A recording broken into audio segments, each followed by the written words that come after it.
गुरुर्विष्णुर्गुरुर्देवो महेश्वर गुरुर्साक्षात् परं ब्रह्म तस्मै श्रीगुरवे नमः। जननीं शारदां देवीं रामकृष्णं जगद्गुरुं पादपद्मे तयोः श्रित्वा प्रणमामि मुहुर्मुहुः। नमः श्रीयतिराजाय विवेकानन्दसूरये सच्चित्सुखस्वरूपाय स्वामिने तापहारिणे शङ्करं शङ्कराचार्यं केशवं बादरायणं सूत्रभाष्यकृतौ वन्दे भगवन्तौ पुनः पुनः। ॐ विघ्नेश्वराय वरदाय सुरप्रियाय लम्बोदराय सकलाय जगद्धिताय नागाननाय श्रुतियज्ञविभूषिताय गौरीसुताय गणनाथ नमो नमस्ते। सर्वमङ्गलमाङ्गल्ये शिवे सर्वार्थसाधिके शरण्ये त्र्यम्बके गौरी नारायणी नमोऽस्तुते। भवानी शंकरो वन्दे श्रद्धा विश्वासरूपिणे याभ्यां विना न पश्यन्ति सिद्धा स्वान्तस्थमीश्वरम्। दक्षिणे लक्ष्मणो यस्य वामे च जनकात्मजा पुरतो मारुति यस्य तं वन्दे रघुनन्दनम्। वसुदेवसुतं देवं कंसचाणूरमर्दनं देवकी परमानन्दं कृष्णं वन्दे जगद्गुरुम्। नारायणं नमस्कृत्य नरं चैव नरोत्तमं देवीं सरस्वतीं व्यासं ततो जयमुदीरयेत्। ॐ पार्थाय प्रतिबोधतां भगवतां नारायणेन स्वयं व्यासेन ग्रथितां पुराणमुनिना मध्ये महाभारतम् अद्वैतामृतवर्षिणीं भगवतीम् अष्टादशाध्यायिनीम् अम्ब त्वामनुसन्दधामि भगवद्गीते भवद्वेषणीम्। सर्वोपनिषदो गावो दुग्धा गोपालनन्दनः पार्थो वत्सः सुधीर्भोक्ता दुग्धं गीतामृतं महत् दुग्धं गीतामृतं महत्। श्रीमन्नारायण नारायण नारायण श्रीमन्नारायण नारायण नारायण श्रीमन्नारायण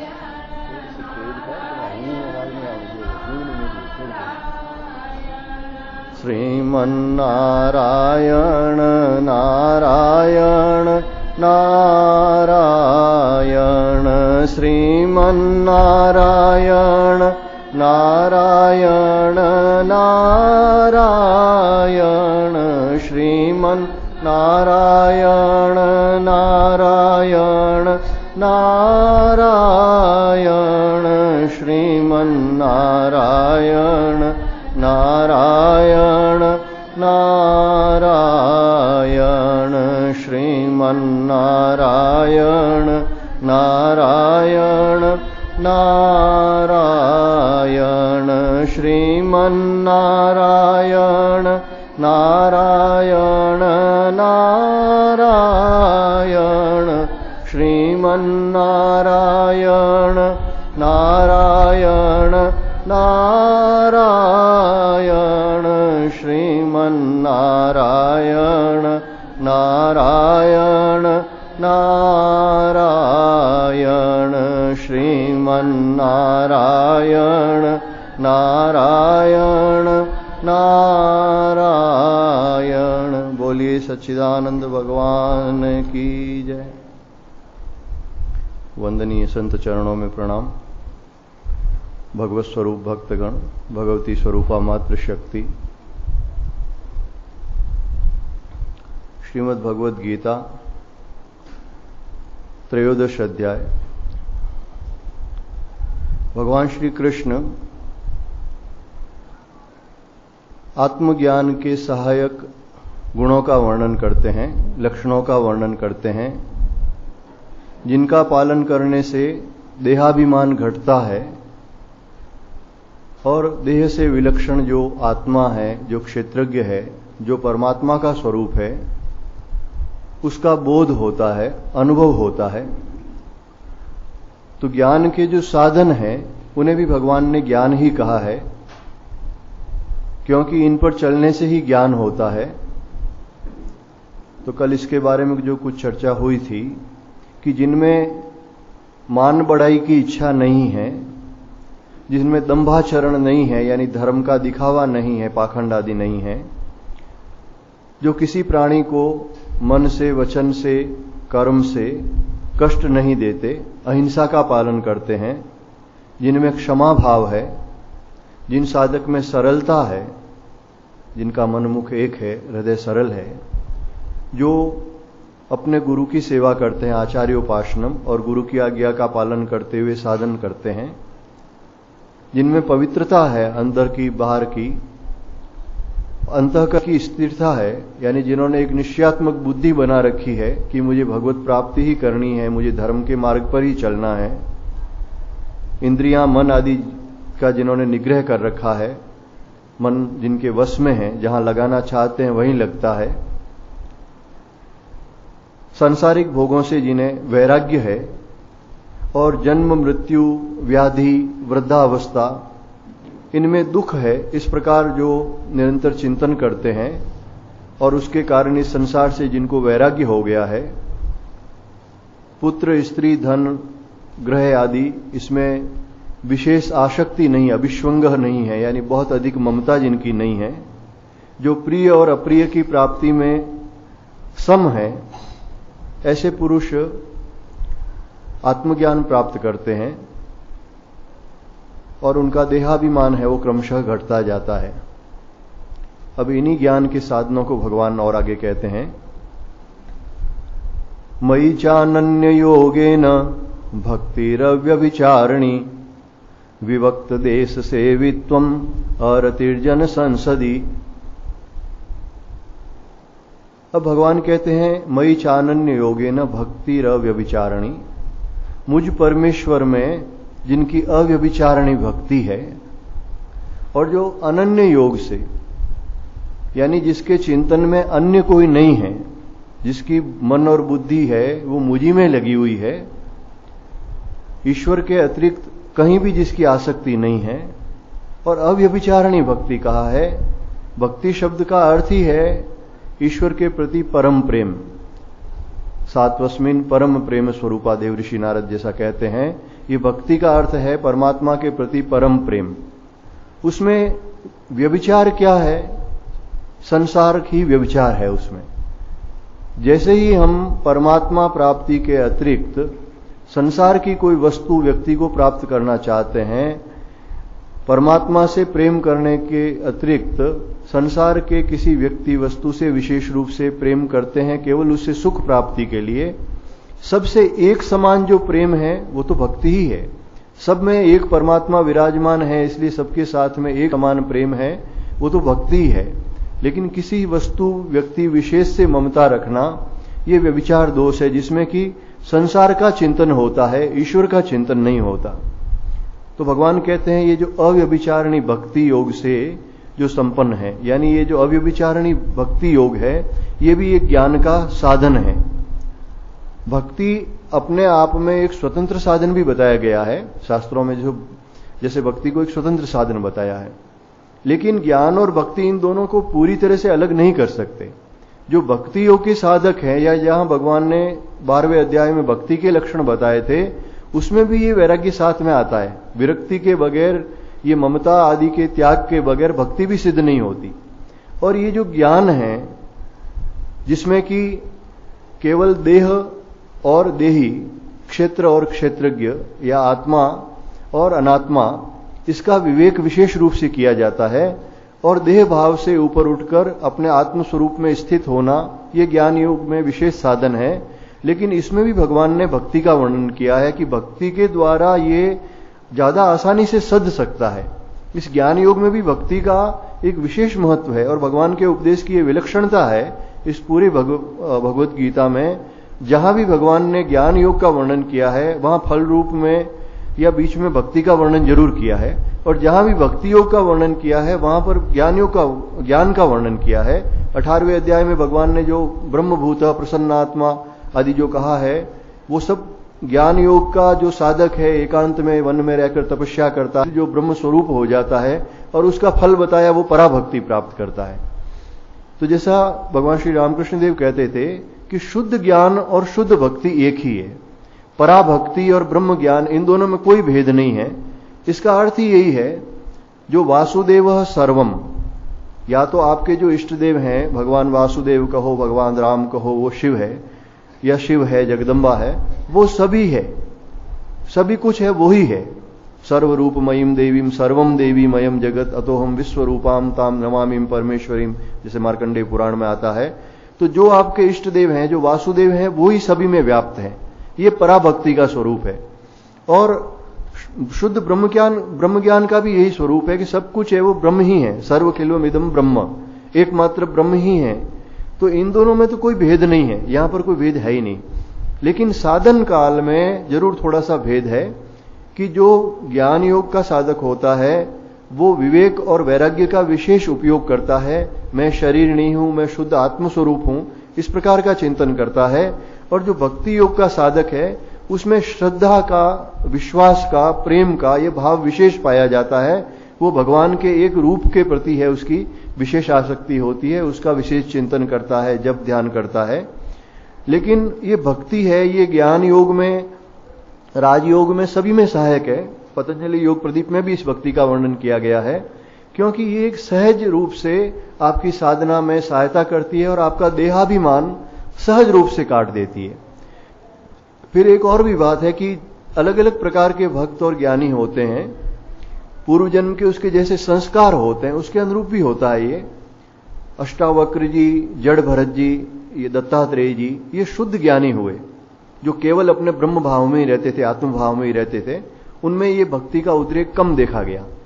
लेकिन जैसे चैतन्य महाप्रभु हैं, सन्यासी थे, पूर्ण ज्ञानी थे, लेकिन हरे कृष्ण कृष्ण कृष्ण हरे हरे, हरे राम राम राम हरे हरे, इसका संकीर्तन करते थे।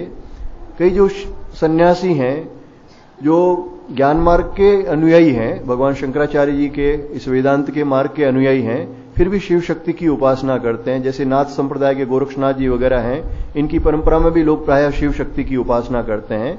तो कोई कृष्ण के उपासक हैं, इधर दादूपंथी, कबीरपंथी, रामस्नेही, ये भगवान राम की उपासना करते हैं, राम नाम का उच्चारण करते हैं।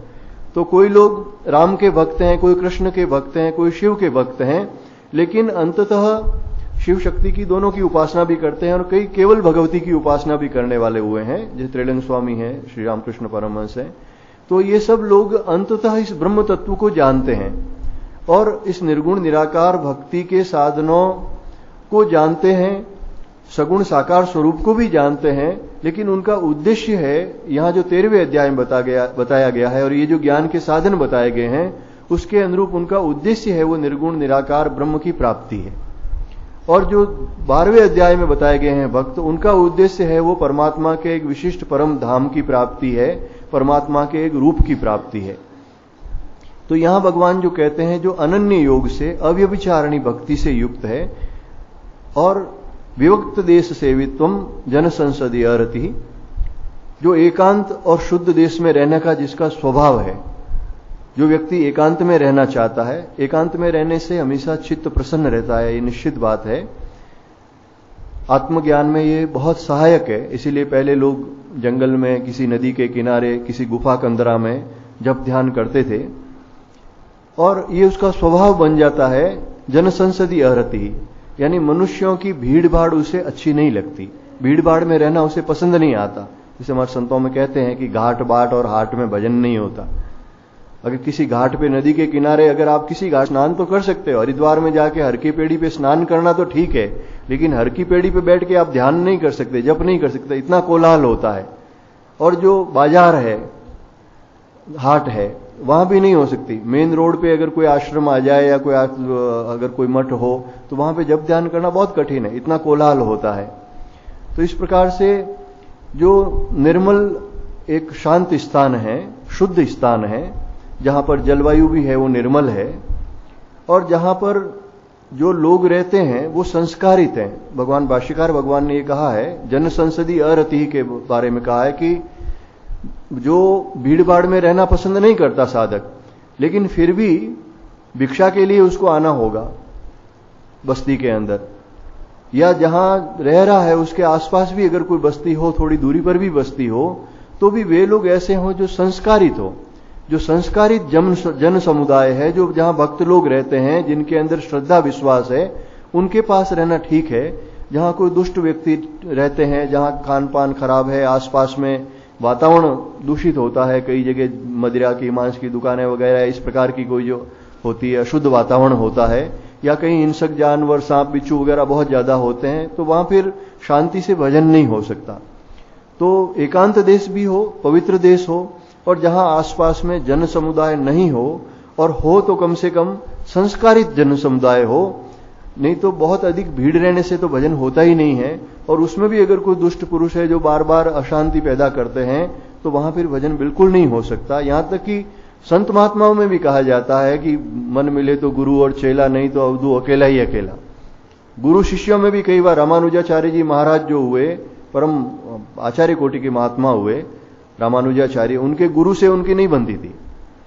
पहले तो उन्हीं से उन्होंने शिक्षा प्राप्त की, लेकिन आपस में मतभेद रहता था, और अंततः रामानुजाचार्य जी ने अपने गुरु का त्याग कर दिया और एकांत में जाके भजन किया। उनके विचार ही नहीं मिलते थे आपस में।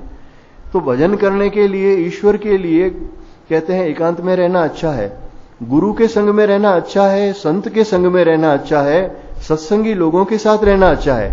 पर जहां कुसंगी हो या जहां विचार नहीं मिलते हो, विवाद होता हो, तो चाहे कोई भी हो उसको छोड़ देना चाहिए, और एकांत में रहना सबसे अच्छा है। दत्तात्रेय जी भगवान के जो 14 हुए हैं, उसमें आपने पढ़ा होगा श्रीमद् भागवत में, एक कन्या को उन्होंने गुरु माना। एक कन्या है, वो अकेली थी, घर में कोई मेहमान आ गए तो वो कन्या धान कूट रही थी, खाने के लिए कुछ जो तैयार करने के लिए वो धान कूट रही थी। हाथ में उसके छुड़ियां थी, वो छुड़ियां बार बार बज रही थी। तो उसे थोड़ा संकोच महसूस हो रहा था कि घर में मेहमान आए हुए हैं और मैं धान कूट रही हूँ, जो छुड़ियों की खटखट आवाज आ रही थी, थोड़ी झनकार हो रही थी। तो उसने थोड़ी छुड़ियां उतार के एक तरफ रख दी, केवल 2 छुड़ियां रखी हाथ में। लेकिन फिर उस 2 छुड़ियों में भी थोड़ी थोड़ी खटपट हो रही थी, ज्यादा तो आवाज नहीं हो रही थी, लेकिन थोड़ी थोड़ी हो रही थी। तो उन्होंने फिर दोनों हाथ में एक एक छुड़ी पहन ली। अब आवाज होनी बंद हो गई, यानी एक हाथ में उन्होंने एक ही छुड़ी रखी। तो भगवान दत्तात्रेय जी ने उसको प्रणाम किया कि ये साधु के लिए शिक्षा है, अकेला रहना सबसे बढ़िया, एक निरंजन।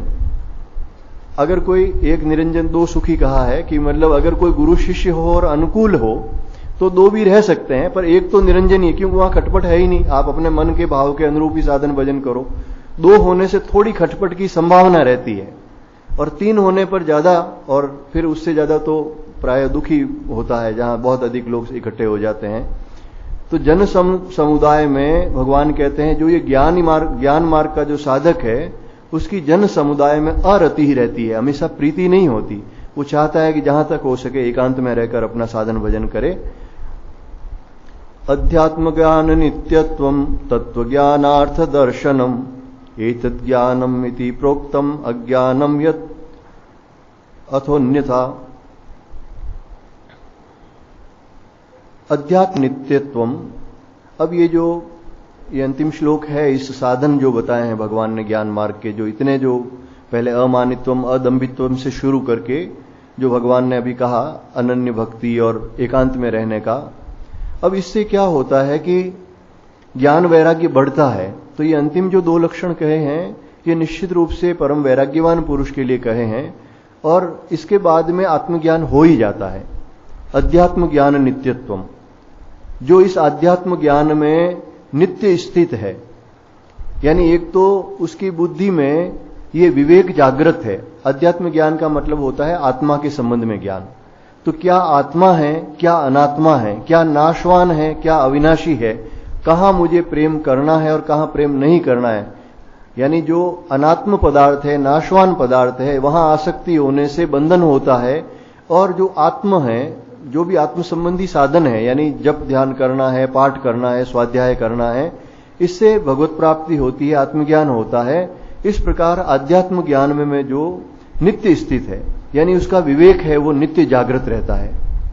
और तत्व ज्ञानार्थ दर्शनम, तत्व ज्ञान का जो अर्थ है, तत्व ज्ञान का अर्थ क्या है? भगवान, परमात्मा। तत्व ज्ञान, तत्व का अर्थ ही है परमात्मा।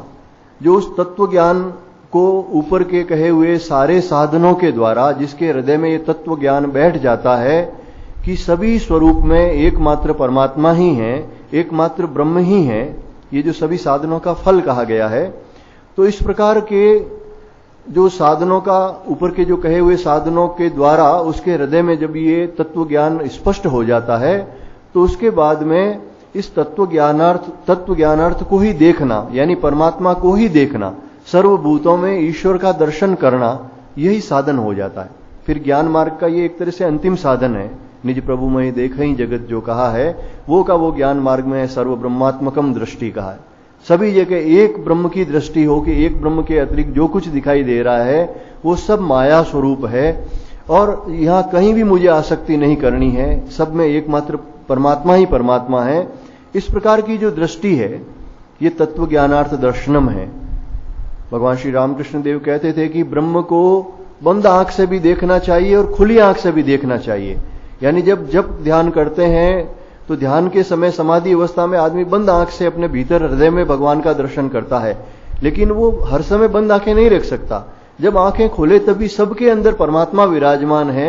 यही ब्रह्मात्मक दृष्टि है, यही तत्व ज्ञानार्थ दर्शनम है। तो भगवान कहते हैं जो अंतिम दो ज्ञान के साधन कहे हैं ये सबसे ऊपर हैं कि हर समय एक तो ऐसे आत्मज्ञानी जो साधक है उसके हर समय विवेक जागृत रहना चाहिए और सर्वभूतों में उसे ब्रह्म दर्शन ही करना चाहिए। भगवान कहते हैं एतत् ज्ञान, यही ज्ञान है। यानी इस प्रकार से जो साधनों का पालन करता है, ऊपर कहे हुए गुणों का पालन करता है और सब में एकमात्र परमात्मा को ही देखता है, तो फिर उसे परमात्मा का साक्षात्कार हो जाता, फिर उसको अनुभव हो जाता है इस ब्रह्म का। तो यही ज्ञान है और इसके विपरीत है वो अज्ञान है, ये भगवान कहते हैं। यानी ये जो साधन है ये आत्मज्ञान में सहायक है और इसके विपरीत जितने भी हैं, यानी जैसे पहले कहा कि अमानित्वम, तो इसके विपरीत हो गया मान बढ़ाई की इच्छा। अदम्भित्वम का विपरीत हो गया कि दंभ करना, दिखावा करना, पाखंड करना या हिंसा करना, मन में सरलता की जगह कुटिलता होना, शुद्धता नहीं रखना, अशुद्धता रखना, वैर भाव, चित्त की अस्थिरता होना या भीड़ भाड़ में प्रीति होना, जो लोगों के साथ रहने की अधिक प्रवृत्ति होना, विवेक का अभाव होना, सब में ईश्वर को नहीं देखना, केवल अपनी एक मूर्ति में ईश्वर को देखना।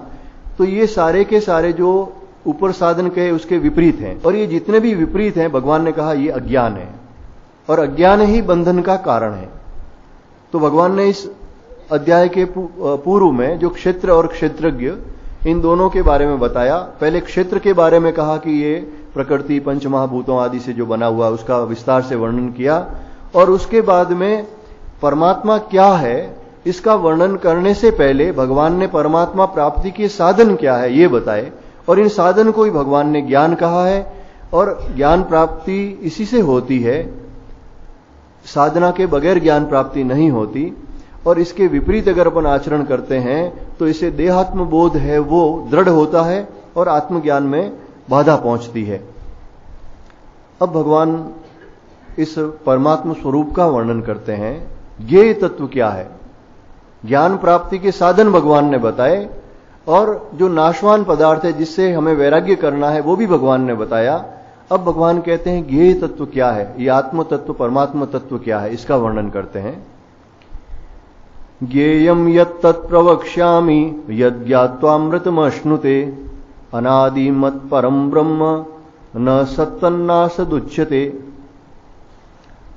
हे अर्जुन, जो ज्ञेय तत्व है यानी जानने योग्य तत्व है, ज्ञेय क्या है मतलब जिन्हें जाना जाए, जानने योग्य तत्व है और जिसको जानकर मनुष्य अमृत स्वरूप सच्चिदानंद को प्राप्त कर लेता है। अमृतम यानी जिसका कभी विनाश नहीं होता, वो ब्रह्म तत्व परमात्मा तत्व उसको प्राप्त कर लेता है।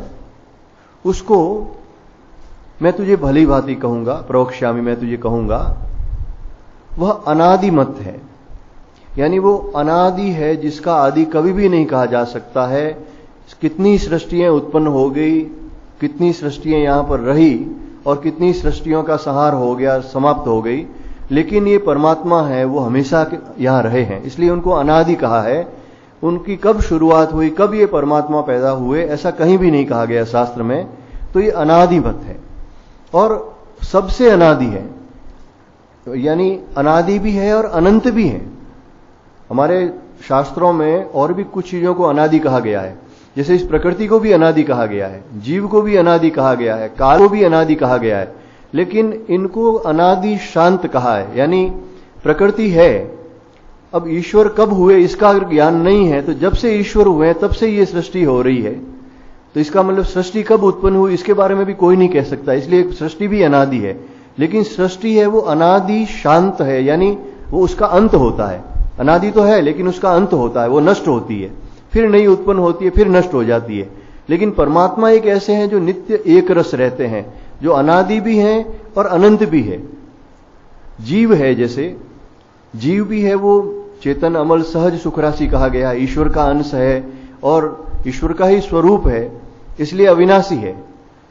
और ईश्वर जब से उत्पन्न हुए, परा प्रकृति और अपरा प्रकृति यानी ये सृष्टि और ये जीव उन्हीं के साथ में प्रकट हुए, क्योंकि भगवान की निज शक्तियां हैं। भगवान ने कहा है कि मेरी प्रकृति है, मेरा स्वभाव है, तो उस दृष्टि से उन्हें भी अनादि कहा है। लेकिन जब ब्रह्म ज्ञान होता है तो ये जीवत्व है वो विलीन हो जाता है, यथार्थ में जीव है ही नहीं, ऐसा ज्ञान होता है। तो जीव और प्रकृति है ये अनादि होने पर भी शांत है, यानी इनका कहीं अंत हो जाता है। ज्ञान होने पर न प्रकृति रहती है न जीव रहता है, लेकिन जब तक ज्ञान नहीं है तब तक ये दोनों ही है। साधन काल में इन दोनों का उपयोग है एक। लेकिन भगवान के लिए यहां इस ब्रह्म के लिए भगवान कहते हैं अनादिमत, यानी ये अनादि वाला है और परम ब्रह्म है, ये सच्चिदानंद है, ये परम है, ये सबसे सर्वोपरि है। अनादि जो प्रकृति है, काल है, जीव है, इससे भी बढ़कर जो महाकाल है, परम ब्रह्म परमात्मा है, वही सर्व परम ब्रह्म है। इसको सत और असत भी नहीं कहा जा सकता। यहां सत का अर्थ है जिसको हम प्रमाणित कर सकते हैं, संसार में जो वस्तु जागृत रूप में हमें दिखाई देती है, एक तो जिसको हम कह सकते हैं कि ये अमुक वस्तु है। और पूरी तरह से असत का मतलब है कि जो शून्य है ही नहीं, असत यानी जिसकी कोई सत्ता ही नहीं है। तो इस ब्रह्म तत्व को ऐसा भी नहीं कह सकते कि इसकी कोई सत्ता ही नहीं है, क्योंकि उसकी सत्ता से ही सारे जगत की सत्ता है। समस्त प्राणियों के अंदर जो आत्म रूप से है वो परमात्मा ही है, ब्रह्म ही है। लेकिन उसको समस्त वस्तुओं की तरह, जिस प्रकार से हम इंद्रियों के द्वारा देखते हैं और कहते हैं कि अमुक ये घड़ी है, ये माइक है, ये किताब है, उस प्रकार से नहीं कह सकते हैं कि ये अमुक ब्रह्म है। तो इसको न सत असत इस प्रकार से कहा जा सकता है। ये एक अद्वितीय है, अखंड है, सच्चिदानंद स्वरूप है, ये अनुभव में आता है। लेकिन इस ब्रह्म तत्व को वाणी से या इंद्रियों से जाना नहीं जाता, ये शुद्ध बुद्धि में प्रकाशित होता है, स्वयं अनुभव में आता है। और उसके पहले जो भी कहा जाता है वो एक तरह से शाखा चंद्र न्याय की तरह, जैसे किसी चंद्रमा को दिखाना होता है तो हम कहते हैं उस पेड़ के थोड़ा ऊपर देखो, एक हाथ ऊपर देखो, वो चंद्रमा दिखाई दे रहा, दूज का चंद्रमा जब हम देखते हैं, उसी प्रकार से ये जो सारे श्लोक हैं ये भगवान की तरफ, इस ब्रह्म तत्व की तरफ इंगित करते हैं कि ब्रह्म तत्व ऐसा है, ये परमात्मा ऐसे हैं। कुछ हैं वो विधिमुख हैं, कुछ निषेध मुख हैं, यानी जैसे कहते हैं कि परमात्मा ही परमात्मा है सब जगह, और फिर कहते हैं कि ये सृष्टि में ये शरीर भी परमात्मा नहीं है, मन भी परमात्मा नहीं है, ये निषेध मुख से वर्णन है। तो दोनों प्रकार से वर्णन होता है इस ब्रह्म तत्व का। और अंततः ये परमात्मा तत्व है वो बिल्कुल विलक्षण है और अनुभव सिद्ध है। जो ज्ञान के भगवान ने साधन बताए हैं, उन ज्ञान के साधनों को करने से और सब में एकमात्र परमात्मा है, इस प्रकार की श्रद्धा रखने से ही इस परमात्मा तत्व का अनुभव होता है। अब भगवान इस परमात्मा तत्व को विभिन्न प्रकार से कहते हैं। सर्वतः पाणिपादम तत् सर्वतो अक्षि शिरो मुखम सर्वतः श्रुतिमल्लोके सर्वमावित्य तिष्ठति। सर्वतः पाणिपादम तत्, पाणी यानी हाथ और पादम यानी पैर, उसके सब तरफ हाथ है और सब तरफ पैर हैं। वैसे ये उपनिषद का श्लोक है, श्वेताश्वतर उपनिषद में इसी प्रकार से ये श्लोक आया है। तो भगवान के कहते हैं इस ब्रह्म के सब जगह हाथ हैं और सब जगह पैर हैं, यानी उनके सामान्य मनुष्य की तरह भले ही हाथ पैर नहीं दिखाई देते हैं, लेकिन जहां भी भगवान को हम अर्घ देते हैं, यहां बैठे बैठे भी भगवान सूर्य में हम भावना करके यहीं बैठे अर्घ देते हैं, तो भगवान के चरण यही हैं, यहीं वो स्वीकार कर लेते हैं इन अर्घ को, उपाध्य को। और उनके सब जगह सर्वतो अक्षि शिरोमुख, सभी जगह उनके नेत्र भी हैं, यानी वो सर्वसाक्षी हैं। यहां उनकी आंखें भली नहीं दिखाई देती है, लेकिन हमारे सभी पाप कर्मों को, पुण्य कर्मों को, सभी को वो देखते हैं। समस्त कर्मों के वो साक्षी हैं, सर्वद्रष्टा हैं, और सब जगह उनके मुंह हैं, सब जगह उनके सिर हैं। जहां भी चाहें जो चीज वो ग्रहण कर सकते हैं, भगवान को भोग लगाएं, जहां भी भोग लगाएं भगवान ग्रहण कर सकते हैं। तो इस प्रकार से वो नैवेद्य, अर्घ्य, पाद्य आदि कहीं भी ग्रहण कर सकते हैं। और इसी कारण से हम जो भक्तों की अनेक कथाएं पढ़ते हैं, जिसमें कि भगवान प्रकट हो गए। प्रहलाद जी ने, जैसे हिरण्यकश्यप ने कहा कि इस खंबे में है भगवान, प्रहलाद जी ने कहा इस खंबे में भी है, तो खंबे से भगवान प्रकट हो गए। अब वो कहां से आए? वो खंबे में कोई पहले से घुसकर बैठे हो, ऐसा नहीं है, वो तो सब जगह हैं, तो वो कहीं भी प्रकट हो सकते हैं। उनके हाथ पैर आदि दिखाई नहीं देते, लेकिन जहां जहां आवश्यकता होती है कई भक्तों के सामने वो प्रकट होकर कोई वस्तु ग्रहण कर लेते हैं। तो इस प्रकार से सब जगह उनके हाथ हैं, सब जगह पैर हैं, सब जगह मुंह है, सब जगह सिर है, और सर्वतः श्रुतिमत, सब जगह कान भी है। चींटी के पग नूपुर बाजत वो भी साहिब सुनता है। जो भगवान हमारी हर प्रार्थना को सुने, हमारी हर वाणी को सुनते हैं, ऐसा कोई स्थान नहीं है जहां वो नहीं सुनते। गजेंद्र ने पुकार की, तुरंत आ गए। द्रौपदी ने पुकार की, तुरंत आ गए। जंगल के अंदर कुछ खाने के लिए नहीं था, दुर्वासा महर्षि आ गए। द्रौपदी ने पुकार की तो द्वारिका से तुरंत वहां प्रकट हो गए। द्वारिका कहां पर, कहां वो वन में बैठे थे, अगर कोई पैदल या रथ में तो पहुंच ही नहीं सकते थे। तो वो सब जगह हैं। उनका एक शरीर, अवतार शरीर दिखाई देता है, उसके बावजूद भी वो प्रकट हो सकते हैं। और अवतार रूप में जब नहीं है तो भी वो हर जगह हैं, और भक्त की पुकार सुनकर वो कहीं भी प्रकट हो सकते हैं। सर्वतः श्रुतिमत, सब जगह उनके कान हैं। और सर्वमावृत्य तिष्ठति, और इस समस्त लोगों को आवृत्त करके, यानी सबको ढक कर सबके भीतर विराजमान है। जैसे बर्फ के अंदर जल व्याप्त होता है, सोने के गहनों में सोना व्याप्त होता है, उसी प्रकार से भगवान है वो सारे संसार को व्याप्त करके विराजमान है। जिस प्रकार ये आकाश है वो सर्वभूतों में समाया हुआ है, उसी प्रकार है वो भगवान सर्वभूतों में समाये हुए हैं। और सभी जगह भक्त की भावना के अनुरूप उनके हाथ पांव प्रकट हो जाते हैं। कहीं उनकी इंद्रियां नहीं दिखाई देती है, फिर भी वो वहां प्रकट हो जाते हैं। वृंदावन में हरिदास जी महाराज हुए, जिनके शिष्य तानसेन और बिरजू महाराज वगैरह थे। हरिदास जी महाराज परम भक्त थे भगवान कृष्ण के। वो शाम के समय यमुना जी के किनारे बैठकर कीर्तन करते थे, सत्संग आदि करते थे। वहां पर एक कोई भक्त गया और वो एक बहुत बढ़िया इत्र लेके गया था। जो बिहारी जी थे, जो हरिदास जी के सामने प्रकट हुए थे, जो अभी भी बांके बिहारी के रूप में वृंदावन में पूजित होते हैं, तो बिहारी जी को चढ़ाने के लिए उन्होंने इत्र दिया। अब वो वहां बैठ के कीर्तन कर रहे थे और भगवान की लीलाओं का दर्शन कर रहे थे। उनको वहीं बिहारी जी दिख रहे थे, उस भक्त को तो दिख नहीं रहे थे। अन्य भक्त भी बैठे हुए थे, किसी को दिख नहीं रहे थे। तो उन्होंने लाया कि महाराज ये मैं इत्र लाया हूं। जैसे ही उन्होंने हाथ में दिया, उन्होंने इत्र का ढक्कन खोला और बिहारी जी के ऊपर जो उनको लीला में दर्शन हो रहा था उन्होंने वहां छिड़क दिया। अब वो इत्र है, वो सारा का सारा जो महंगा इत्र था वो उसी रेत में गिर गया। उस भक्त को बहुत दुख हुआ कि मैं इतना अच्छा इत्र लाया और उन्होंने ऐसे ही रेत में डाल दिया। लेकिन जब वो बिहारी जी के दर्शन करने के लिए मंदिर में गया तो वहां देखा तो उसी इत्र की खुशबू बिहारी जी के कपड़ों से आ रही है। तो भक्त जो हैं उनकी कोई वस्तु ग्रहण करने के लिए भगवान की सब इंद्रियां सभी जगह विराजमान है, और नहीं तो वो निराकार ब्रह्म के रूप में सभी जगह पर है। सर्वेन्द्रिय गुणाभासम सर्वेन्द्रिय विवर्जितम अशक्तम सर्वभृच्छेव निर्गुणम गुणभोक्तृच। अब पहले श्लोक में भगवान का कहा गया कि सब जगह उनकी इंद्रियां हैं। अब ये कहते हैं कि संपूर्ण इंद्रियों के विषयों को जानने वाला सर्वेंद्रिय गुणाभासम और सर्वेंद्रिय विवर्जितम, लेकिन वो सब इंद्रियों से वर्जित है, उनके कोई इंद्रिय है ही नहीं।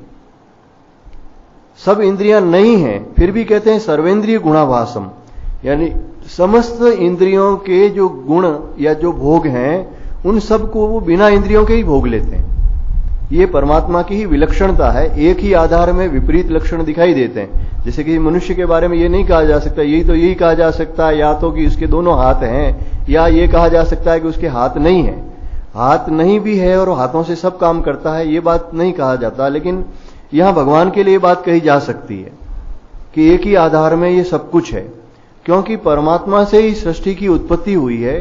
जहां पर क्षेत्र का वर्णन किया था वहां आपने देखा होगा कि तन्मात्राओं से, जहां बताया था कि जो सूक्ष्म पंचमहाभूत है उसी से विषय की उत्पत्ति होती है और उसी से इंद्रियों की उत्पत्ति होती है।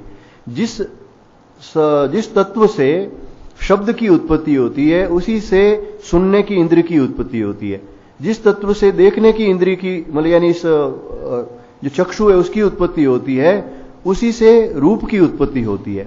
तो ये सारे के सारे अंततः परमात्मा में ही है। एक तत्व से ही, परमात्मा से ही, या मूल प्रकृति से, फिर महत तत्व से होते हुए पंच महाभूतों से होते सृष्टि की उत्पत्ति होती है। तो भगवान के अंदर ये सभी इंद्रियां भी हैं और इंद्रियों के विषय भी हैं।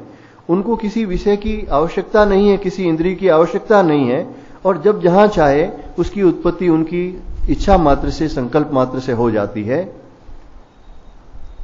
असक्तम सर्वभृच्छेव, वो असक्त भी हैं, यानी आसक्ति रहित है, उनकी कहीं आसक्ति नहीं है कि ये मेरा खास है, ऐसा कहीं नहीं है। और फिर भी कहते हैं वो सर्वभृच्छेव, समस्त भूतों का पालन पोषण करते हैं। चींटी से लगाकर हाथी तक, मनुष्यों को, समुद्र में, आकाश में, कहां कहां कितने कितने प्राणी हैं, सबके भरण पोषण की व्यवस्था है वो भगवान करते हैं। हम तो ये सोचते हैं भाई ये हमारे परिवार के लोग हैं, इनका भरण पोषण हमें करना है। जैसा हमें दायित्व बोध होता है अपने परिवार के प्रति, वैसा का वैसा उन्हें पूरे विश्व के प्रति दायित्व बोध है कि सभी प्राणियों का है वो पेट किस प्रकार से भरे, सभी प्राणियों का भरण पोषण कैसे हो। जिसको जल की आवश्यकता है उनको जल देते हैं, जिनको फल की आवश्यकता है उनको फल देते हैं। सभी प्रकार के कई साधु संत जो केवल दूध पे रहते हैं, कोई केवल फल पे रहते हैं, जो जिसको आवश्यकता होती है भगवान सब उनकी पूर्ति करते हैं। तो सबका धारण पोषण करने वाला भी है, और फिर भी कहते हैं सभी प्रकार की आसक्ति से रहित है। निर्गुणम गुण भोक्तृ, जो पूर्णतया निर्गुण है, गुणातीत है। सत्वगुण, रजोगुण और तमोगुण की ये जो प्रकृति है, इस प्रकृति से भगवान अतीत है, इसलिए वो निर्गुण भी है। और फिर कहते हैं सभी गुणों का भोक्ता भी है।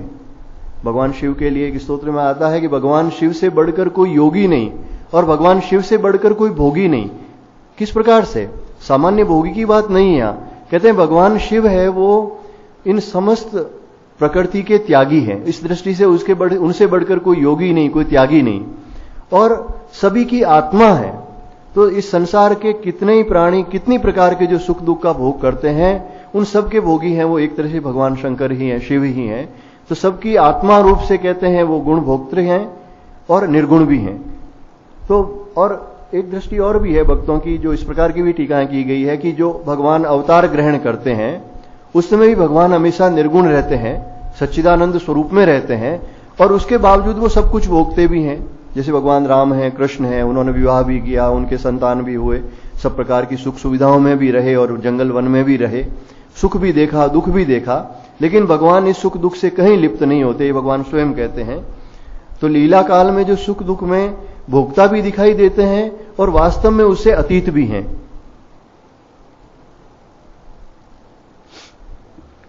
तो ये जो निर्गुण निराकार ब्रह्म है, यही सगुण साकार ईश्वर है। इसी बात को इस श्लोक में कहा गया है, निर्गुणम गुण भोक्तृ। जैसे विवेकानंद जी ने जो कहा है, निर्गुण गुणमय, निरंजन नर रूपधर, निर्गुण गुणमय। जो ईश्वर है वो निरंजन भी है और नर रूप धारण करने वाले भी हैं, निर्गुण भी है और गुणमय भी हैं।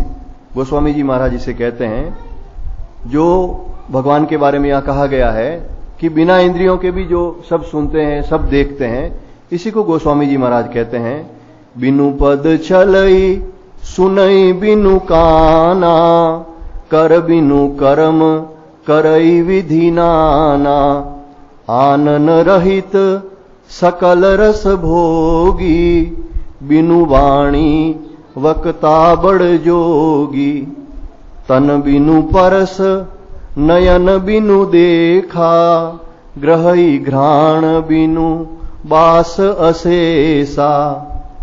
अब ये सब जो कहा है, बिना पैर के चलते हैं, बिना हाथ के काम करते हैं, बिना शरीर के समस्त रसों के भोगी हैं, बिना आंखों के भी वो देखते हैं, ये सब जो अद्भुत करनी है परमात्मा में ही संभव है। असी सब भांति अलोक करनी, महिमा जासु जाई नहीं बरणी। उनकी महिमा का कोई पार नहीं है, वो निर्गुण रहकर भी गुणों के सभी के भोक्ता हैं। लेकिन आगे जो गोस्वामी जी कहते हैं, ये बिल्कुल स्पष्ट रूप से समझ लेना चाहिए हर व्यक्ति को। जेहि इमि गावहि वेद बुध, जाहि धरई मुनि ध्यान, सोई दशरथ सुत भगत हित, कौशलपति भगवान। कि ये जो इस प्रकार की बात वेदों में कही गई है, जेई इमी गावही वेद बुध, यानी जो ज्ञानी जन कहते हैं, वेद कहते हैं, और जिनका मुनिजन अपने हृदय में ध्यान करते हैं, ऐसे निर्गुण निराकार ब्रह्म हैं, सोई दशरथ सुत, वही दशरथ सुत भगत हित, वही भगत हित भक्तों के लिए दशरथ के पुत्र बनकर कौशलपति भगवान राम के रूप में आए हैं। इसलिए ये बात बिल्कुल स्पष्ट हो जानी चाहिए, भगवत गीता में भी है, मानस में भी है और सभी वेदों में है कि जो निर्गुण निराकार ब्रह्म है, शिव है, राम है, जिसे भी आप कहो, जो निर्गुण निराकार है वही सगुण साकार है। ये दो तत्व नहीं है, एक ही तत्व है। तो भगवान कहते हैं निर्गुणम गुण भोक्तृष, जो निर्गुण भी है और गुणों के भोक्ता भी हैं, यानी सगुण ईश्वर भी है। बहिरंतश्च भूतानाम अचरम चरमेव च सूक्ष्मत्वात् तद्विज्ञेयम दूरस्थम चान्तिके च तत्। अब कहते हैं ये बहिरंतश्च, बाहर और भीतर, सबके भीतर परिपूर्ण है। चरम अचरम च, क्षर में और अक्षर में। क्षर कहते हैं जो चलने वाले प्राणी हैं, जैसे मनुष्य हैं या पशु पक्षी हैं, ये सब चर हैं। और अचर हैं वो वृक्ष आदि हैं जो चल नहीं सकते, और जड़ पदार्थ जितने पर्वत आदि हैं ये तो अचर हैं ही। तो इन सभी भूतों में बाहर और भीतर सब ओर से परिपूर्ण है। ये परमात्मा का स्वरूप जो बताया है, अभी पिछले जो 3 श्लोक में बताया जा रहा है, ये परमात्मा का स्वरूप ही बताया जा रहा है। सभी जगह उनकी इंद्रियां भी है और बिना इंद्रियों के भी वो सब कुछ कर्म करने के समर्थ हैं। वो निराकार निर्गुण भी है, वो सगुण साकार भी हैं, और वो सब ओर से परिपूर्ण है। भगवान यहां कह रहे हैं बही अंतः, अंदर भी है और बाहर भी है। जैसे एक बर्फ का टुकड़ा होता है, बर्फ के टुकड़े के बाहर का आवरण होता है वो भी जल का ही होता है, और बर्फ के टुकड़े के भीतर भी है वो जल ही होता है। तो इसी प्रकार से जो ये सारी सृष्टि है, जो सारे प्राणी हैं, इसके अंदर बाहर परमात्मा एक समान विराजमान है। केवल इन ज्ञान के जो साधन भगवान ने बताए हैं, इनका पालन नहीं करने से और केवल भोग बुद्धि होने से, शरीर को मैं मानने से उसका अनुभव नहीं होता। वरना ऐसा कोई कण नहीं है जहां पर कि परमात्मा नहीं है। अंदर बाहर सब जगह भगवान ही विराजमान है, परमात्मा ही विराजमान है, परंतु वह सूक्ष्म होने से अविज्ञेय है। ये भगवान कहते हैं कि वो अत्यंत सूक्ष्म है, यानी जैसा स्थूल दिखाई देता है, ये शरीर आदि ये स्थूल दिखाई देता है, इससे सूक्ष्म है वो वायु है। वैसे जल है, अग्नि है, लेकिन ये भी दिखाई देते हैं हमें। लेकिन वायु ऐसी चीज है जो कि स्पर्श तो अनुभव होता है लेकिन दिखाई नहीं देती, इसलिए वायु को सूक्ष्म तत्व कहा गया है। लेकिन वायु से भी जो सूक्ष्म है वो आकाश है। वायु का तो हम स्पर्श अनुभव करते हैं, जैसे हवा चलती है तो इसका अनुभव करते हैं हम, लेकिन आकाश का स्पर्श भी अनुभव नहीं करते, फिर भी आकाश तत्व है। लेकिन कहते हैं इससे भी अत्यंत सूक्ष्म ये परमात्मा तत्व है जो कण कण में समाया हुआ है और उसको स्थूल रूप से अनुभव नहीं कर सकते, उसको साधना के द्वारा ही अनुभव किया जा सकता है। वो बिल्कुल छिपा हुआ सा है, जैसे दूध के अंदर घी छिपा हुआ है। कोई भी व्यक्ति ये नहीं कह सकता कि दूध के अंदर ये घी है, लेकिन घी है जरूर। जो जानकार लोग हैं वो जानते हैं कि दूध को इस प्रकार से गर्म करके, दही जमा के, बिलोकर, मक्खन निकाल के, गर्म करके घी निकाला जा सकता है और निकलता है। जैसा जो जानकार व्यक्ति कहता है उस प्रकार से करने पर उसमें से घी निकलता है। तो ये निश्चित बात है कि दूध में घी है, पर उसकी पद्धति क्या है वो जाननी चाहिए। तो भगवान ज्ञान के साधन बताए वो इसीलिए है कि उन ज्ञान के साधनों का आचरण करने से हमारे हृदय के भीतर विराजमान जो परमात्मा है उन्हें भी देख सकते हैं, और सर्वभूतों के अंदर बाहर विराजमान परमात्मा है उन्हें भी देख सकते हैं। तो जो बहिरंतस्य भूता नाम जो कहा है, समस्त भूतों के बाहर और अंदर व्याप्त है, उनको देखा जा सकता है, लेकिन यह अत्यंत सूक्ष्म होने के कारण अविज्ञेय है, यानी सामान्यतया दिखाई नहीं देता है। समुद्र का जो पानी होता है उसके अंदर नमक है अगर कहें तो कोई नहीं कह सकता, वहां जाओ तो आपको एक नमक का कण भी नहीं मिलता है, लेकिन उसी पानी से नमक बनाया जाता है। तो एक विभिन्न प्रकार की जो विधि है, उस विधि के अनुरूप उस जल में से नमक निकाला जाता है, दूध में से घी निकाला जाता है। उसी प्रकार से साधन भजन करने से यहीं पे हमें परमात्मा की उपलब्धि हो सकती है। फिर कहते हैं अति समीप भी है और अति दूर भी है। अति समीप तो कैसे है कि प्रत्येक व्यक्ति के हृदय में विराजमान है, कण कण में विराजमान है। जहां अंतःकरण शुद्ध है, बुद्धि शुद्ध है, तो परमात्मा नजदीक है। और भक्त की दृष्टि से देखा जाए तो जहां भक्ति है, ईश्वर दर्शन की तीव्र व्याकुलता है, वहां परमात्मा बहुत निकट है, कहीं भी प्रकट हो सकते हैं। जो पुराणों में इतनी जो भक्तों की कथाएं हैं वो यही कह रही है कि जहां भी व्याकुलता पूर्वक भगवान को भक्तों ने पुकारा है वहीं वो प्रकट हो गए। तो इससे वो समीप है, सबसे समीप, उनसे समीप कोई है ही नहीं। हमें जो सबसे समीप अपना शरीर लगता है, शरीर के भीतर जो मन बुद्धि आदि लगते हैं, लेकिन इन मन बुद्धि का भी जो साक्षी है वो परमात्मा है। और फिर कहते हैं दूरस्थम, सबसे दूर भी है। एक तो जो अज्ञानी व्यक्ति उसके लिए दूर ही दूर है, क्योंकि उसका कभी वो अनुभव कर ही नहीं सकता, अनेक जन्म बीत जाते हैं इन्हीं सांसारिक भोगों में। और उसके अलावा अगर ऊपर से देखा जाए स्थूल दृष्टि से भी, तो हमारे जैसे वैज्ञानिक कहते हैं कि अनेक ब्रह्मांड हैं, अरबों खरबों तारे हैं, आकाश गंगाएं हैं, निहारिकाएं हैं, और वो करोड़ों करोड़ों प्रकाश वर्ष दूर हैं। यानी इतनी दूरी है कि वहां पे हमारी बुद्धि पहुंचनी बहुत मुश्किल है, प्रकाश भी बहुत मुश्किल से पहुंचता है। तो उन ब्रह्मांडों में भी परमात्मा स्थित है, ऐसी कोई जगह है ही नहीं जहां परमात्मा स्थित नहीं है। इसलिए दूर से दूर जहां तक कल्पना की जा सकती है वहां तक भगवान है। जैसे भगवान ने विश्व रूप दिखाया अर्जुन को, तो अर्जुन यही कह रहे थे कि जहां तक दृष्टि जा रही है अनंत तक है, वहां तक आप ही आप दिखाई दे रहे हैं। कहीं हाथ ही हाथ दिखाई दे रहे हैं, कहीं सिर ही सिर दिखाई दे रहे हैं। और वैसे वो बिल्कुल अर्जुन के पास में ही खड़े थे।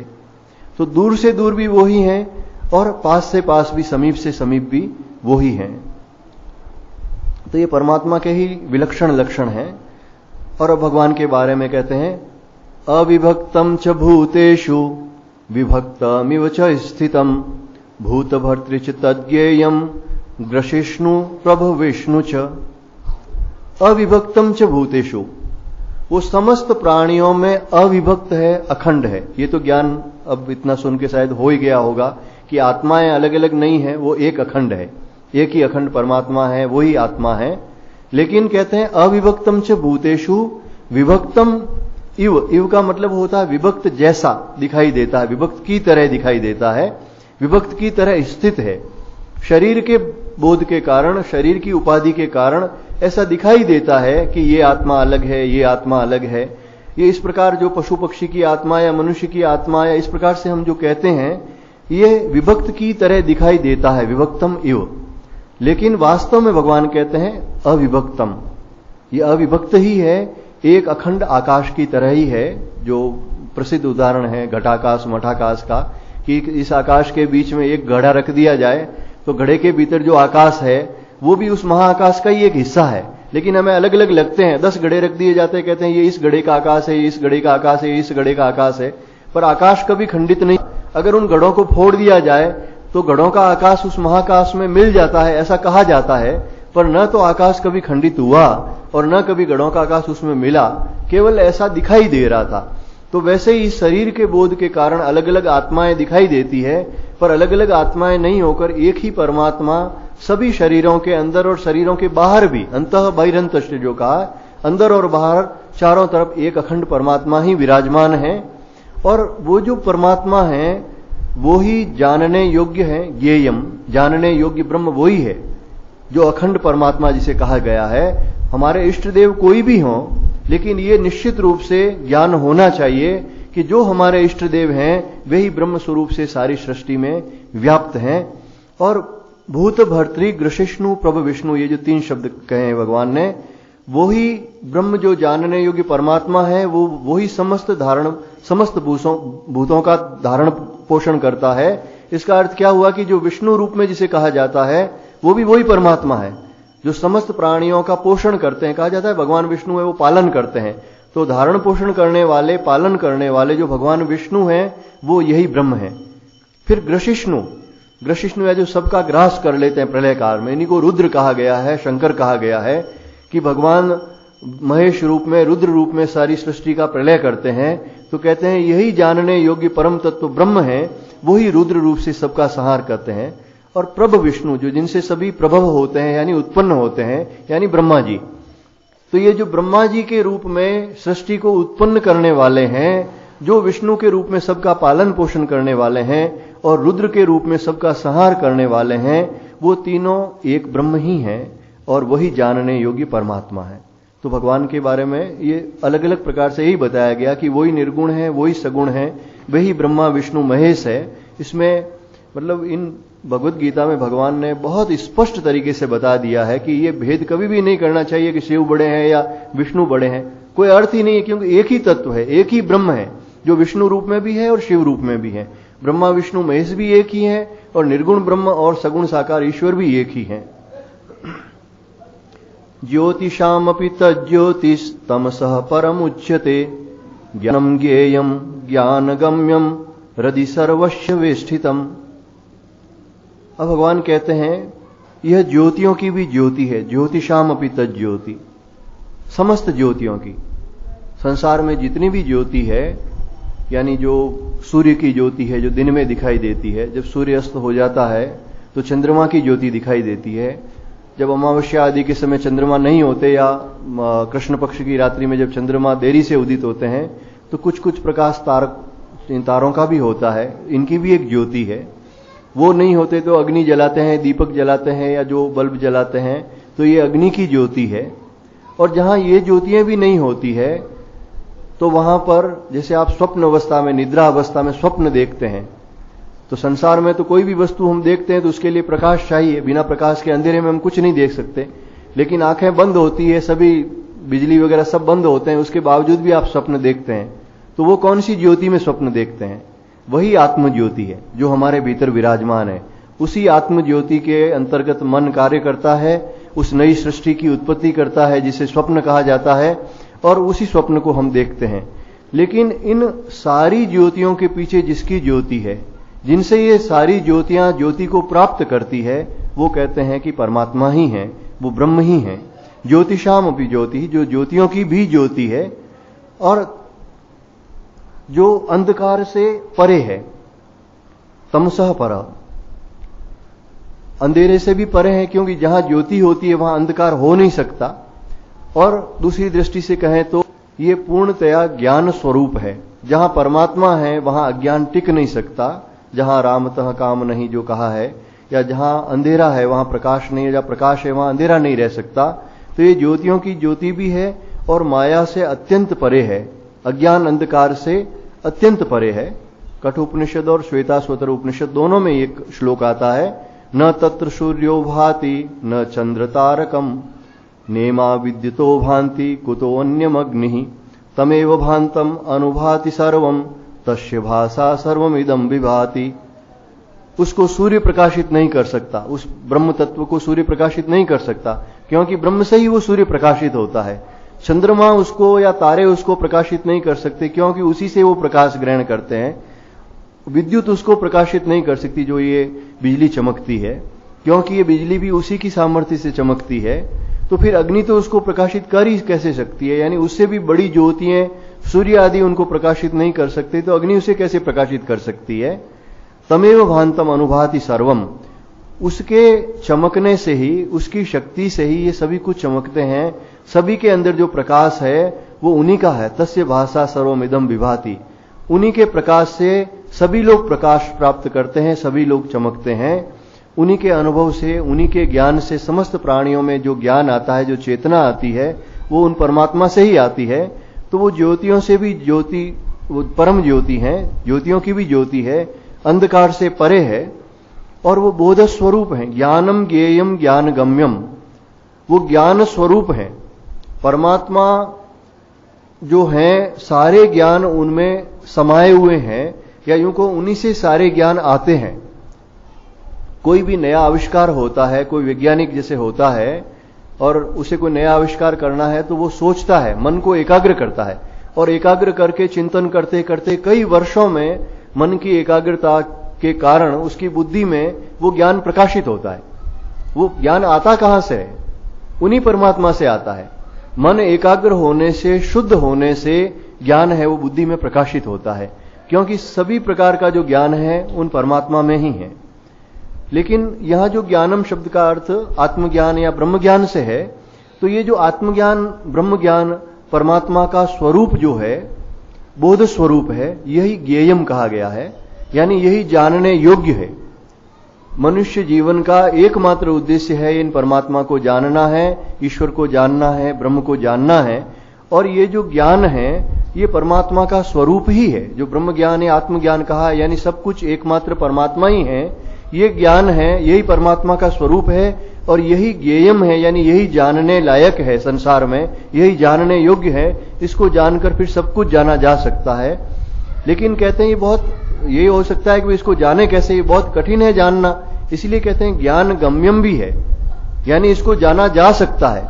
केवल हमें पद्धति को जानकर, जो भगवान ने अभी गुण बताए हैं कि ये ज्ञान के साधन है, अमानित्वम, अदम्भित्वम, अहिंसा, शांति, आर्जवम आदि ये जो कहे हैं, इनका पालन करने से और भगवान का भजन करने से इसका ज्ञान हो सकता है। ज्ञान गम्यम यानी तत्व से ज्ञान प्राप्त करने योग्य है।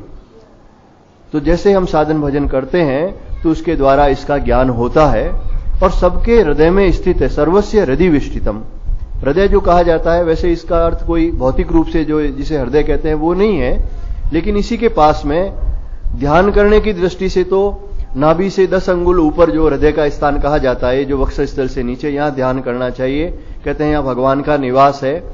लेकिन इसमें भी मुख्यतया जो हृदय, जो उपनिषदों में आदि वर्णन है, उससे ऐसा लगता है कि स्थान तो ये हृदय है, लेकिन शुद्ध अंतःकरण है, उसी को हृदय कहा गया है।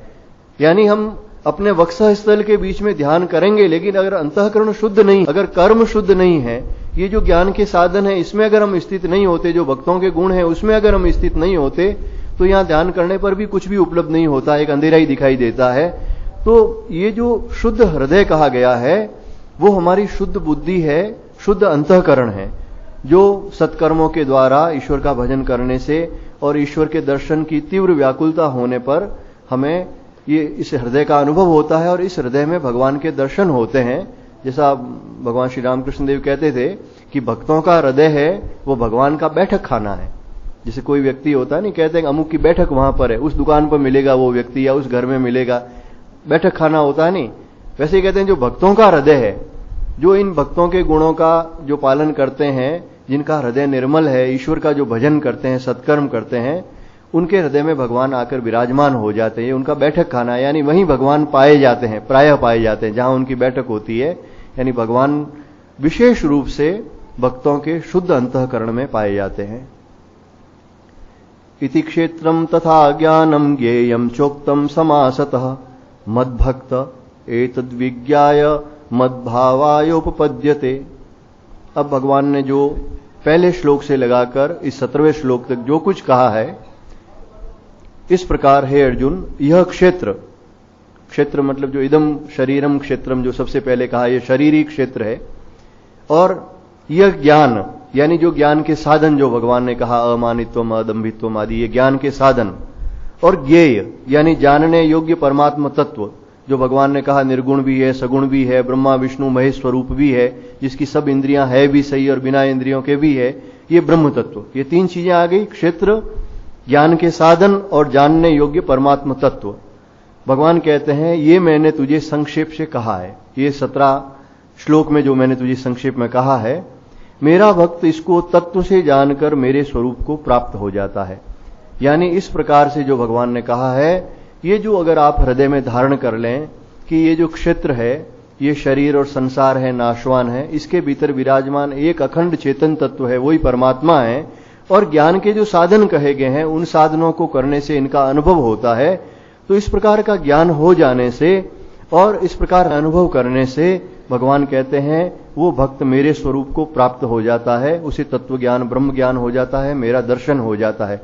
ये एक विशेष बात देखो, यहां भी इस श्लोक में भगवान ने कहा है मद भक्त, मेरा भक्त। ये पूरा का पूरा जो प्रकरण है जो अभी शुरू हुआ है, ये ज्ञान योग का प्रकरण है, निराकार निर्गुण ब्रह्म का है, लेकिन भगवान यहां उनको भी अपना भक्त कह रहे हैं। यानी भगवान की दृष्टि से ज्ञानी और भक्त में कोई भेद नहीं है।